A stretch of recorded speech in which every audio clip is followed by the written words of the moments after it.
BNP ক্ষমতায় না আসতে বিএনপির লোকের পাওয়ার বেড়ে গেছে। সম্প্রতি এভাবেই হিরো আলমকে কান ধরে উঠবোস করানোর পর বেধড়ক মারধর করা হয়েছে। সেই ভিডিও এখন সোশ্যাল মিডিয়ায় ছড়িয়ে পড়েছে।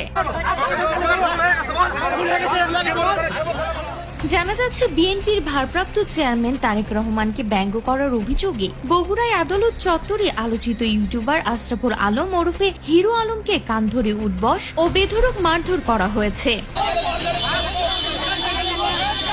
আজ দুপুর 12:15টার দিকে ম্যাজিস্ট্রেটের আদালতের সামনে এ ঘটনা ঘটে। এ ঘটনার জন্য তিনি বিএনপির নেতাকর্মীদের দায়ী করেছেন। বেলা 12টার দিকে আদালত চত্বরে হিরো আলম যখন সাংবাদিকদের সঙ্গে কথা বলছিলেন, ঠিক সে সময় 5 থেকে 7 জন যুবক এসে হামলা চালায়। তারা হিরো আলমকে বেধড়ক মারধর করে আদালত চত্বরের বাহিরের সড়কে নিয়ে গিয়ে আবার কান ধরে উঠবস